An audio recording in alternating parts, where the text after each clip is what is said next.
That's what happens. You tell us whenever. Yeah. Okay.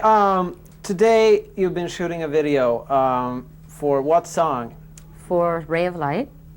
Tell me about the song to start with. The song is like, it's like a, it's about kind of being in wonderment of the world around you and seeing the world for the first time, like looking at the world finally with your eyes open and seeing how big the universe is and seeing how small I am in the universe.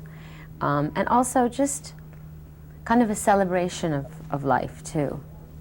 Okay, do you want to be a ray of light? Or? Yeah, well, I mean, a ray of light to me is like hope. You know, so it's a song about looking at the world for the first time with a feeling of real hope and also joy and happiness. So it's a song about celebration. Okay, and what about the video? How has this Swedish guy interpreted it? The video, well, basically it's just been 2 days of me dancing like a maniac.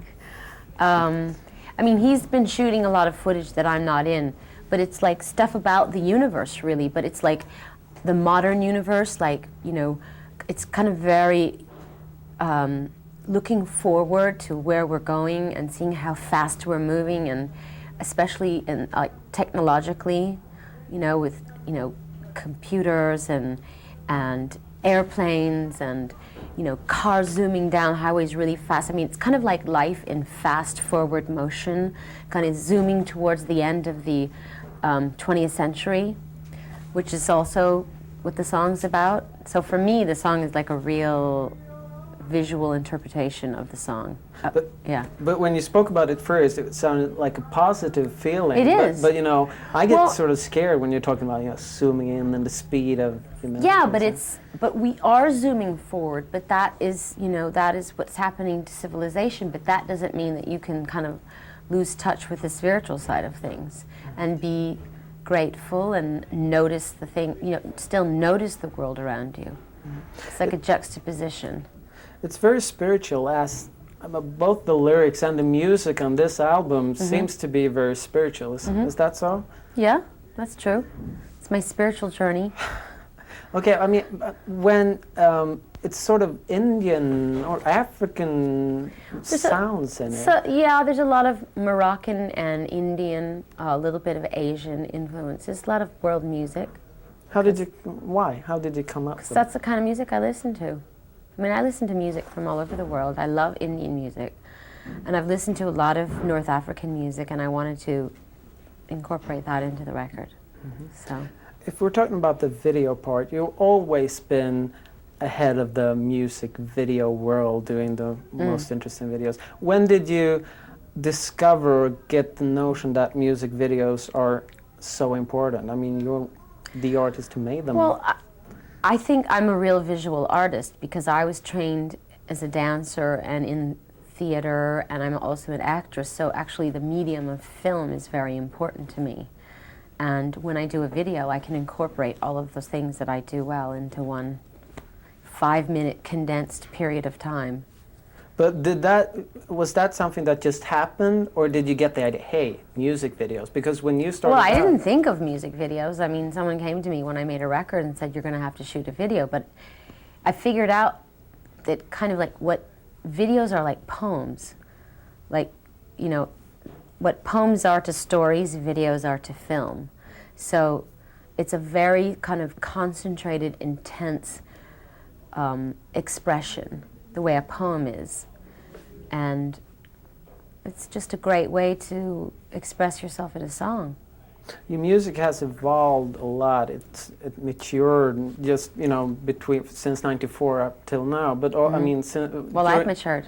But all through your career, do you think that the music videos has evolved with your music? I think, yeah. I mean, the kind of videos that are being made now versus the kind that, you know, I made in the early '80s are very different, completely different. And I think that post-production and, you know, special effects and stuff that people were using in movies, people are now incorporating into videos and stuff like that. And I mean, I think videos have kept up with progress, and the high-tech things that are happening in film, videos are also incorporating. Are you putting as much work into the music videos as you put into the making, writing of the songs? No. No, I mean, I poured my heart and soul into that record, you know, and it took me very many months to make. I mean, a music video is a much more of collaboration with the director and what his ideas are. And Jonas has a very specific style of working, and that's why I used him for this song. And you know, each director has a different way that they look at the world and a different sensibility, which is why I choose them depending on what kind of song it is. I think he would have been all wrong for the Frozen video. I thought Chris Cunningham and his sensibility was really great for that, and Jonas is really good for this. But on this record, I'm really interested in using new directors, younger, newer, kind of just people who have a fresh look at things versus like the directors that I've been using for years on all my other videos. Mm-hmm. Back to the music, it's more sort of taking on the techno, electronical dance music. Yeah. Why? Well, I started out making dance music. So for me, techno or electronica is like a natural progression of the dance music that I began with in the 80s. Mm-hmm. But do you like it yourself? I mean, do you go? I mean, do you dance to rave music, techno music yourself? Yeah. I dance to everything. Anything with the beat, I can dance to. Okay, but still, is the dance floor, the dance clubs, are they as important to you? Absolutely, yeah. Because that's where I started, and like I said, I was trained as a dancer, so I always look at life through the eyes of a dancer, so it's really important to me. But your life has changed quite a bit since, I mean, when you started out. I mean, but I still like to dance. Okay. Do you go to clubs as much as you used to? It depends on what city I'm in. There's not a lot of great clubs in LA. Sometimes in New York or London or Miami. Yeah, I go dancing. Okay, but the singing part, you were away from the pop music world for 3 years almost, doing Evita. Mm-hmm. Did that change your voice a lot? Did you? Well, to sing the music of Andrew Lloyd Webber, I had to study with a vocal coach because I didn't think I had the range to hit all the high notes. And so after studying for several months, I really strengthened my voice and learned how to sing in a way that I never did before. So it really influenced me with my songwriting on my own album, and I think that my songwriting has changed a lot because of it. Why? Because you have a bigger range. Bigger range, Mm-hmm. your Yeah. voice. Have you kept on training your voice? Yeah. Mm-hmm. So how do you do that? Same, you know, those chord things? You want me to do a vocal warm up or yes, something? Please. No. Okay, here's one. Or here's another one. So you actually do You that? have to sit there basically and look like an idiot for about half an hour. Okay, so you do that what, every day or? No. I just go in for tune-ups. You know what I mean? Like if I know I'm going to do a performance, or if I go. She lives in New York, so whenever I'm in New York, I go and visit my voice teacher. Mm-hmm. Was it nice to be away from the pop world for those years? Did you long for it? No, I was very happy to have time off from being me. I didn't miss it at all. Mm-hmm. If you if you listen to the lyrics on the new album, it's very sort of, you open up yourself and you. Still, do you regret anything you did during your career? No. Choices? No. Would you do anything in another way? No. Mm-mm. Because everything I did led me up to this moment. So if I would have changed other things, I wouldn't be here. Mm-hmm. What other influences on your album, except for the dance music? And I mean, if you look at you as a person, you study Sanskrit and yeah, Sanskrit, yoga has influenced me. Studying the Kabbalah, which is a mystical interpretation of the Old Testament.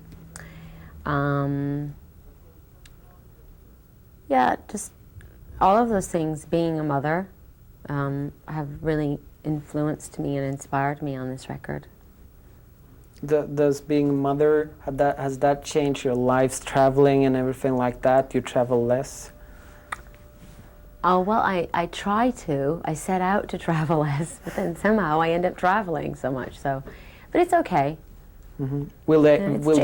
It's much harder with a baby. So.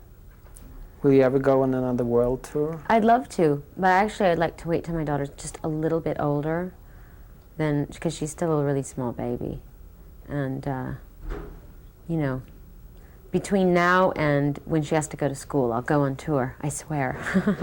Oh, okay. So, but she's with you when you're working, right? Always. Mm-hmm. Mm-hmm. Okay, but what about the artistic? I mean, you grew as an artist, but also as business person. Would you say that you're in total control of your creativity and artistic sides today? That you can do whatever you want to without anyone telling you, you know? No, because I mean, I can dream up dreams and I can do my best to execute my dreams, but everything I do is a collaboration with other people. I rely on the creative energy of a lot of people to do everything I do, from whether that's a photo shoot or a video or a film or a record. I mean, I rely on the musicians. I rely on the people that make my clothes. I rely on the people that do my hair and my makeup. I rely on the director that's standing behind the camera. I mean, so I never think that I can do whatever I want to do. I always think, this is my dream. Let me gather around the people I think are going to most support my dream, and let's see what happens. Okay, but still, I mean, aren't you more in control today than you were, 10 years? I mean, I think I know more. I'm more sure about what I want and what's right for me, but I don't think I'm any more in control. Mm-hmm. Is that a goal or is it not? To be in control? No, I mean because of the music industry being the music industry, there's always someone saying, no, that's not the first single, that's the second single and stuff like that. Well, exactly. And when I went to choose the first single for this record, I had lots of people influencing me. My managers had their input, my friends, people that worked at my record company. So, sometimes I get a feeling of something that I want, but then sometimes I make compromises and say, well, I go with somebody else's point of view. Mm-hmm. Okay, well, I mean, you made Evita was greatly acclaimed, and this latest album must be the best so far. Everyone is raving about it. What about new goals and new places to go with your artistic side and your personal side? Well, I'm going to probably make 2 more movies this year. And one of them I play a violin teacher, so I have to learn how to play violin. And I'm very excited about that, but I know it's going to be really hard. And then after that I'm going to do a musical. And I'll do another record because there's going to be a soundtrack to that. And so that's till the end of the year. Well, and that's just this year. Yeah, these are this year goals. Well, but more shopping, more eating, more sleeping. Okay, but what about, I mean, is it as fun to do all these things as they used to be? Shopping, eating, and sleeping, love it. No, but I was thinking about... I still love everything I do. If I don't love it, I'm not doing it. Mm-hmm. But what about this Kabbalah? I actually, until I read in an interview with you that you were studying it, I never heard of it. It's probably not a lot of Kabbalah schools in Sweden. But what about, do you spend lots of time looking into that side, the more... Oh, I'm just exploring things. When I'm in Los Angeles, I go to class every week. But it's like, I'm curious about the world and different philosophies and different ways of looking at life. So I'm just studying different things. And it really inspires me. Do you believe in God? Absolutely. In what God? I mean, do you have a name on him, or? God, light, hope, love, happiness, kindness. I mean, they're all God. Mm-hmm. I couldn't describe to you what God is. God is indescribable. Because on one side on the album is about death. Yes. Tell me about dealing with death. Dealing with death. So the idea of the idea of letting go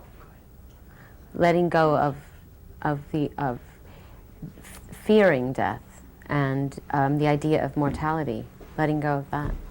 Okay. And accepting. Nu måste vi ner och jobba lite grann här. Jonas, Ja, men you've måste been jobba working nu. me way too hard. Okej, snälla kan du gå? Nej, men kom här nu. Do I have to go to work? Yes. He's so mean to me.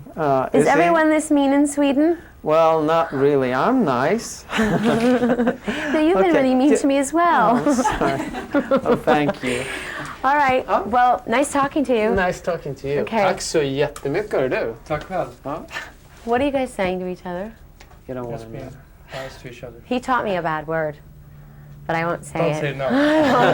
No, please. What? No, Okay. can't say it. Oops, Thank don't you. remember it. I better not. Okay. That's it. Nej, fortsätt rulla medan hon går ner också.